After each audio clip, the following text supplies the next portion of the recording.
नमस्कार मेरे प्यारे दोस्तों, कैसे हैं आप सभी। उम्मीद करती हूँ आप सभी अच्छे होंगे। तो दोस्तों, आपका बहुत बहुत धन्यवाद। मैं आपको बताना चाहती हूँ कि आज मेरे YouTube चैनल पर मेरे 1000 सब्सक्राइबर पूरे हो चुके हैं। दोस्तों, अगर आपको मेरी ये कहानियाँ अच्छी लग रही हैं तो मेरे चैनल को इतना शेयर करें, इतना लाइक करें, जिससे कि मेरे व्यू ज़्यादा से ज़्यादा हो सके। तो दोस्तों, आज मैं मुर्दे की ख्वाहिश का अंतिम भाग सुनाने जा रही हूँ। अगर आपको मेरी ये कहानी अच्छी लग रही है तो मेरे चैनल को लाइक करें, शेयर करें और सब्सक्राइब करना ना भूलें। तो कहानी शुरू करते हैं आज की। कब्र ऊपर से खुल जाती है और अज्जू बिना कुछ कहे बाहर चला जाता है। अज्जू के बाहर निकलते ही कब्र पहले की तरह सामान्य हो जाती है।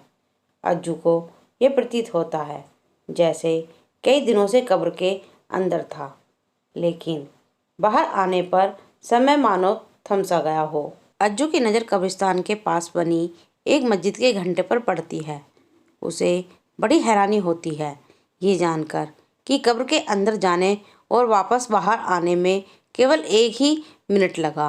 कैसे कोई केवल 1 मिनट में इतनी बात कर सकता है? ये कैसे मुमकिन है? क्या इसमें कोई खुदा की करामात है? क्या वास्तव में समय थम गया था?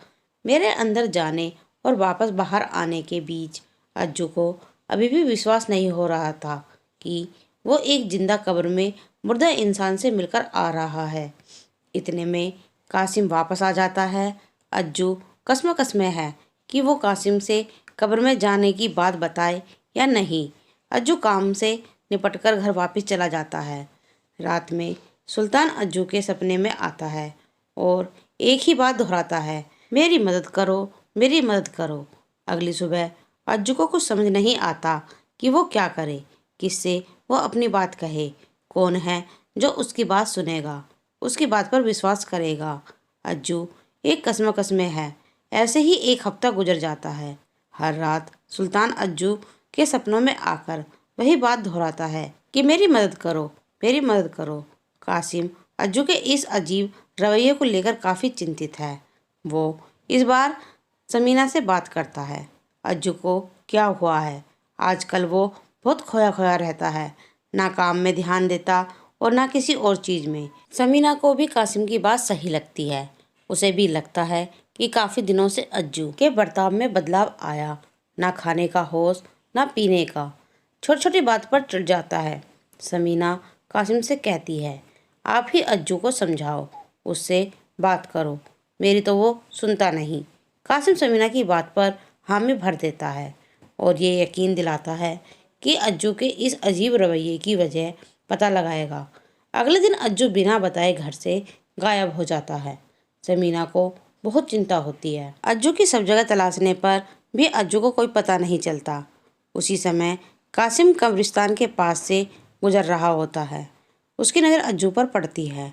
कासिम को बहुत हैरानी होती है यह देखकर कि अज्जू अकेला एक कब्र के पास बैठा कुछ बड़बड़ा रहा है, खुद से ही बातें कर रहा है। कासिम दौड़कर अज्जू के पास जाता है और उसे डांटते हुए कहता है, अज्जू तुम यहाँ बैठे हो? तुम्हारी माँ कितना परेशान हो रही है, तुम्हें सब जगह ढूंढा, तुम यहाँ क्या कर रहे हो? किससे बातें कर रहे हो? चलो घर चलो। अज्जू कासिम को अचानक से वहाँ पाकर अचंभित हो जाता है, जैसे उसे कोई चोरी पकड़ी गई हो। कासिम के बार बार जोर देने पर अज्जू मन ही मन निर्णय लेता है कि वो कासिम को कब्र की सब राज बता देगा। अज्जू रास्ते में कासिम को सब कुछ बता देता है कि कैसे वो कब्र में उतरा, कैसे उसकी मुलाकात सुल्तान से हुई, वो सारी घटनाएं जो उसके साथ घटित हुई थी। लेकिन कासिम को अज्जू की बातों पर विश्वास नहीं होता। उसे लगता है कि अज्जू पर कोई भूत प्रेत का साया है, जिस वजह से अज्जू बहकी बहकी बातें कर रहा है। चलते चलते अज्जू और कासिम घर पहुंच जाते हैं। घर में समीना को रो रो कर बुरा हाल है। अज्जू को देख समीना शांत हो जाती है, दौड़कर अज्जू को गले लगाकर चूमने लगती है। दोपहर में जब अज्जू सो रहा होता है तो कासिम समीना को अज्जू की मानसिक स्थिति के बारे में बताता है। मुझे लगता है कि अज्जू पर किसी जिन भूत का साया है। रास्ते पर बड़ी अजीब अजीब बातें कर रहा था। मैं अज्जू को बड़े मौलाना साहब के पास लेकर जाऊंगा, वहीं बताएंगे अज्जू को क्या हुआ है। अगले दिन कासिम अज्जू को मस्जिद के एक मौलाना के पास ले जाता है। सारी बात जानने के बाद मौलाना साहब अज्जू और कासिम को लेकर सुल्तान अली की कब्र पर जाते हैं। काफ़ी घंटों की मशक्क़त के बाद मौलाना साहब बताते हैं कि सुल्तान कब्र के अजाब में मुब्तला है, यानी कि पाप की सज़ा भुगतना, और उसे अज्जू की मदद चाहिए। अज्जू बेटा, सुल्तान ने जो तुम्हारे दादा और दूसरे लोगों के साथ किया वो गलत था और उसकी सज़ा उसे मिल रही है। अब तुम्हें चाहिए कि तुम उसे माफ़ कर दो, क्योंकि बुराई का जवाब बुराई से नहीं दिया जाता। तुम उसकी ख्वाहिश के लिए कुरान ख्वानी का एहतमाम करवाओ और उसकी माफ़रत की दुआ करो। आत्मा मुक्ति या मोक्ष प्राप्ति के लिए यज्ञ या हवन पूजा करना। अल्लाह तुम्हें इसकी जजा देगा, यानी कि नेकी का बदला ईश्वर देगा। तभी मौलाना साहब के पास दो लोग आते हैं। देखने में दोनों ही पैसे वाले लग रहे हैं। दोनों ने आकर मौलाना साहब को सलाम किया। उनमें से एक ने अपना परिचय देते हुए कहा, मौलाना साहब, मैं असद अली और ये मेरा छोटा भाई सिकंदर अली। मौलाना साहब, लगभग 20-25 दिन से हम दोनों को एक बहुत ही अजीबोगरीब ख्वाब नज़र आ रहा है, बल्कि मुझे तो ये ख्वाब तकरीबन 2 साल से दिखाई दे रहा है। यानी कि अज्जू और कासिम अभी भी वहीं बैठे हुए हैं और उन दोनों की बातें बहुत ध्यान से सुन रहे हैं। मौलाना साहब बात सुनकर पूछते हैं, क्या दिखाई देता है आपको ख्वाब में? ज़रा तफसीर विस्तार से बताइए, तभी मैं आपको कोई हल बता पाऊँगा। मौलाना साहब की बात सुनकर वो दोनों शांत हो जाते हैं और अज्जू और कासिम की ओर देखते हुए आंखों में इशारा करके पूछते हैं, क्या इनके सामने सब कहना उचित होगा? मौलाना साहब दोनों व्यक्तियों की दुविधा को भांपकर कासिम और अज्जू की तरफ इशारा करते हुए कहते हैं, अरे आप बेफिक्र होकर बताएं, ये लोग अपने ही हैं। दोनों व्यक्ति मौलाना साहब की बात से संतुष्ट हो जाते हैं और फिर अपनी पूरी समस्या बताते हैं।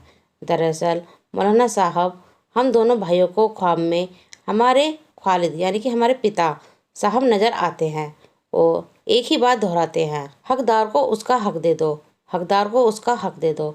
फिर रोने लगते हैं। ऐसा लगता है जैसे किसी तकलीफ़ में है, बहुत बुरी हालत में दिखाई देते हैं। उनकी ऐसी हालत देख हमें भी रोना आ जाता है। अब आप ही बताएं हमें क्या करना चाहिए? क्या कहना चाहते हैं वो हमसे ख्वाब के जरिए? इस ख्वाब के ताबीर यानी कि सपनों का अर्थ बताएं।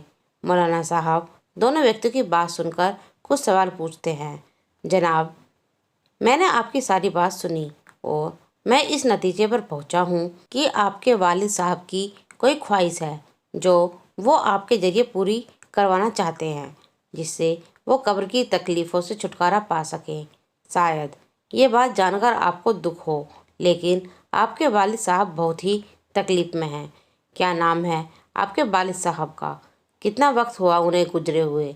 क्या काम करते थे आपके वालिद साहब? मौलाना साहब की बात सुनकर बड़ा भाई जवाब देता है, जी मेरे अब्बू का नाम सुल्तान अली था। उन्हें गुजरे हुए 16 साल हो गए। वो नेशनल हाईवे के पास जो होटल बना हुआ है हेवन फॉर स्टे नाम का, वो मेरे अब्बू ने ही बनवाया था। वैसे तो हमारी पुश्तैनी खेत खलियान है, लेकिन अब्बू ने एक रियल एस्टेट एजेंसी खोल रखी थी। सुल्तान अली का नाम सुनकर अज्जू, कासिम और मौलाना साहब तीनों चौंक जाते हैं और एक दूसरे को देखने लगते हैं। मौलाना साहब एक तरफ आश्चर्यचकित भी हैं और मन ही मन मुस्कुराते भी हैं और खुद से कहते हैं, ए खुदा, तेरी करामात भी निराली है या कोई अजीब इत्तेफाक है। बीमार भी यहीं है और उसका इलाज भी यहीं है। मौलाना साहब बहुत देर तक विचार करते हैं। काफ़ी विचार करने के बाद अज्जू और कासिम का परिचय दोनों व्यक्ति जो सुल्तान अली के बेटे हैं से कराते हुए कहते हैं, असद मियाँ, इसे अल्लाह की मर्जी समझे या अजीब इत्तेफाक, आपका जो होटल बना हुआ है ना वो इस लड़के की ज़मीन पर बना हुआ है। दरअसल तुम्हारे वालिद साहब ने धोखाधड़ी करके इस लड़के के दादा से वो ज़मीन अपने नाम कर ली थी, जिसकी सज़ा उन्हें ज़िंदगी में तो मिली नहीं, लेकिन मरने के बाद कब्र में क़यामत तक मिलती रहेगी। तुम्हारे वालिद साहब जिस हकदार की बात करते हैं ना वो अज्जू ही है। इस तरह मौलाना साहब ने उन लोगों को अज्जू की पूरी दास्तान सुनाई। अंत में मौलाना साहब ने यही सलाह दी कि यदि वो अपने पिता का मोक्ष चाहते हैं तो अज्जू को उसका हक दे दे। इस तरह असद अली ने मुर्दे की ख्वाहिश को पूरा करते हुए हाईवे वाला पूरा होटल, जो अज्जू के दादा की ज़मीन पर बना हुआ है, अज्जू के नाम कर दिया, जिसके बाद सुल्तान अली की आत्मा को मुक्ति मिल गई। उसकी कब्र का अजाब भी ख़त्म हो गया। असद अली ने कासिम को कानूनी तौर पर यह अधिकार दिया कि जब तक अज्जू 21 वर्ष का ना हो जाए तब तक होटल कासिम की कस्टडी में रहेगा।